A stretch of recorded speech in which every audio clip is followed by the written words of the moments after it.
भाई हैं। हम दोनों भाइयों में वही प्रेम है जो कभी बाली और सुग्रीव में हुआ करता था। आपके पड़ोस से है, देवरिया से है, बहुत अद्भुत कवि हैं। उनके विषय में जब हमने गूगल किया तो हमें पता चला कि कक्षा 5 साइंस साइड से पास है। कक्षा 8 में लगातार 8 साल मॉनिटर रहने का सौभाग्य जिन्हें प्राप्त है। कक्षा 10 की परीक्षा 32 वर्ष की अल्पायु में जिन्होंने उत्तीर्ण की, तो इनके पिताजी ने कहा बेटा तुम कुछ नहीं कर पाओगे, जाओ कहीं कुछ कमाओ खाओ जाके। तो ये प्राइवेट विद्यालय में चले गए पढ़ाने के लिए। प्रबंधक जी भी बहुत दयालु थे, उन्होंने कहा ठीक है बेटा रख लेंगे तुमको। इंटरव्यू लिया इनका, इन्होंने खूब हंसाया गुदगुदाया, बोले ठीक है रख लेंगे बादशाह तिवारी जी आपको।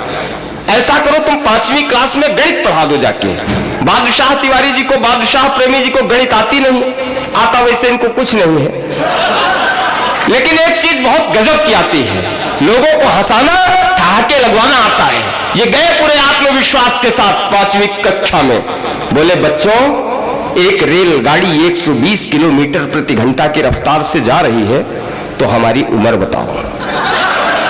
रेलगाड़ी का उम्र से क्या संबंध? लेकिन इन्होंने पूछ लिया। अच्छा, इनसे ज्यादा शरारती एक लड़का क्लास में था।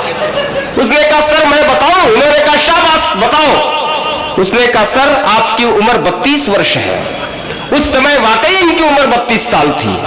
इन्होंने कहा शाबाश बेटा, कौन सा सूत्र लगाया, किस तरह से जोड़ा, कौन सा फार्मूला लगा दिया, बिल्कुल सही सही हमारी उम्र निकाल दी। महंत जी, बच्चा बहुत शरारती था। उसने कहा गुरुजी हमने कोई फार्मूला वार्मूला नहीं लगाया, हमारे मोहल्ले में एक लड़का रहता है, उसकी उम्र है 16 साल, मोहल्ले के लोग कहते हैं आधा पागल है, हमने उसका जस्ट डबल कर दिया और आपकी उम्र निकाल दी। एक बार पूरा सदन